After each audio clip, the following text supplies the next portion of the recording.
Corpus, and me and a few other nursing students are going to show you guys how to be safe on Halloween. Hi, my name is Allie Rich. I'm a student nurse at Texas A&M Corpus Christi, and I'm going to talk to you guys about how parents can keep their kids safe during Halloween. Alright, let's talk costumes. Every kid wants to have the coolest costume in town, right? However, we need to make sure our costumes are staying safe. When it comes to costumes, we want to make sure we have something bright and colorful, such as neon, like this shirt. Neon is a great option to include in your costume to be cute and fashionable and also be seen when crossing the street at night or when a car comes by. When it comes to trick-or-treating, another option you should consider is having reflective tape on your bag and or your costume. If you don't have reflective tape on your bag, you can have it in your costume, such as these jerseys. Who doesn't like jerseys? Now, when it comes to accessories for your costume, you need to remember not to have nothing like swords, wands, anything that could potentially be a sharp object or anything that can cause harm to the kid. Finally, when it comes to masks, you don't want anything that is going to be impeding your vision. And if you were to pick masks or paint, definitely go with non-toxic paint for your face. However, with COVID-19, CDC advises to wear a face mask covering your nose and mouth, however, not impeding your vision. Now, when the time comes to send your kids out on their journey of trick-or-treating, you want to make sure of a couple safety tips. First off, if your kid is younger than 12 years of age, you want to be accompanying them or have another adult accompanying them. If they are older than 12 years of age, make sure they are traveling in a group of at least 3 or more. When your kid is going out, before they leave, make sure you provide them with a card of their name, address, and phone number in case they get separated from you or the group they're traveling with. Also, when it comes to being able to see in the dark, make sure they have a flashlight. A cell phone is a perfect flashlight if the cell phone has one. It also can serve if the child gets separated and needs to make a phone. All right, Kendra, you just turned 13, so you can finally go trick-or-treating without mom and dad, just with your friends, all right? Here's a card with our address, our phone number, and our name, in case you get separated from your friends, okay? Okay. Let's set some ground rules. First off, you're gonna stay in the subdivision, just between these couple streets, all right? Don't go to anyone's house you don't know or the light's not on. And I want you home by 9 p.m., all right? If something happens, give me a call. Don't be afraid, okay? And last thing, do you have your cell phone? Yes. Do you have a flashlight? Okay. Are you sure you're okay to do this on your own? Yes, Mom. I'm good. Alright, now we're going to talk about the safe environment for your trick-or-treaters. When your trick-or-treaters are out and about for Halloween, they are most likely going to be in the dark. Therefore, we need to make sure debris, such as this, is out of the way.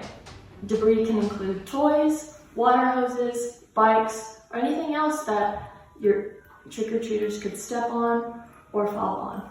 So, we will move this up against the wall and out of the pathway. Next, we need to make sure our trick-or-treaters have a bright environment to come to. So make sure your lights are flipped on and they can see the pathway to the door. Now let's talk about who we love the most, our pets. As much as we love our pets and we want them to celebrate Halloween with us, a lot of cases you are better off locking them up. This is because a lot of kids are either afraid of dogs or your dogs could run out in the dark into the street, which could be dangerous for your pet. So whether your dog is big and loud or small and friendly, like Paisley here, you want to make sure they're sustained and locked up to where they won't get out or harm your trick-or-treaters. All of these tips will help you keep you and your family safe this Halloween. Hi, my name's Cheyenne, and I'm going to be showing you guys a couple things to watch out for when you're walking up to a door and ringing the doorbell and asking for candy. Happy Halloween. You want some candy? It's in the kitchen. You want to come get it?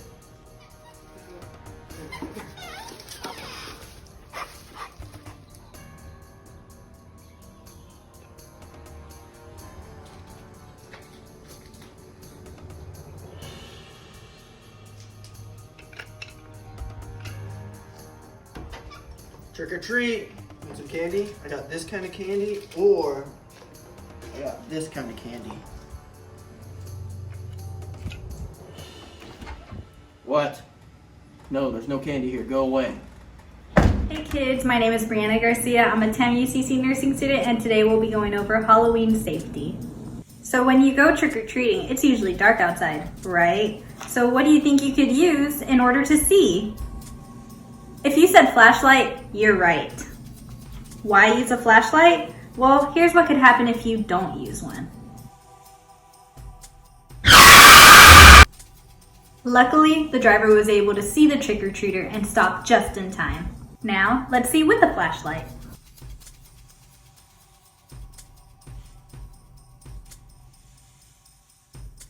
Running across the street is very dangerous, and it's important to be careful and look both ways before you cross any street. Here's what can happen if you're not careful. We don't want that to happen. We want you to be safe. So always look both ways before you cross any road, and make sure that you're crossing at a corner where it's safest.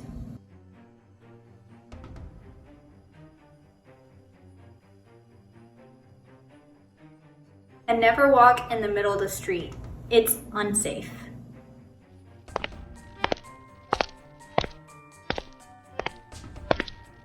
Instead, use a sidewalk. It's much safer.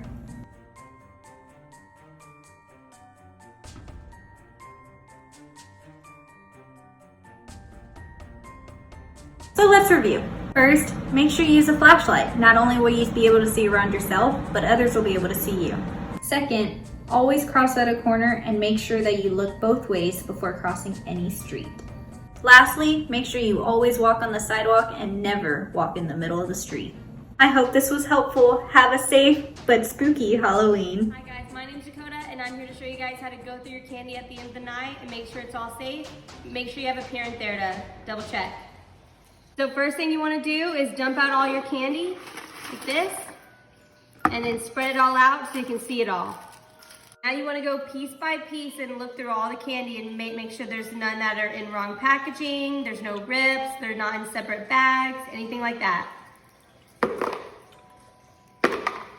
Okay. So we found some pieces of candy that were a little bit messed up, so now I'm going to show you guys what to look for whenever you are doing this. So if you look at this piece, everybody knows what a Reese's Pieces looks like, and there's no wrapper on it, it's just the chocolate, so we're going to throw this one away. So now if you look at this piece, you'll notice that there's a rip right in the wrapper. So obviously we're gonna throw this one out. Okay guys, if you look at this one, you'll see that there's a bite taken out of it. So we know what to do with this one. All right guys, so this is a tricky one. We all know it's a lollipop, but it's in different packaging. So we're gonna wanna throw this one out too. Okay, so here's another tricky one. It looks like it's still in the perfect packaging. It's still got the little label on it, but if you turn it around, there's some missing. So we're gonna wanna throw this one out. So now I'm gonna quiz you guys and you guys let me know what you think about these pieces of candy. Okay, what do y'all think about this one? Right, we're gonna throw it out. There's no wrapper on it. Okay, how about this one right here? Yep, we're gonna throw that one out too. And then last one, what about this one? Doesn't look right, does it? We're gonna throw this one out too. Now that you've gone through all your candy, you can go ahead and eat the rest and enjoy.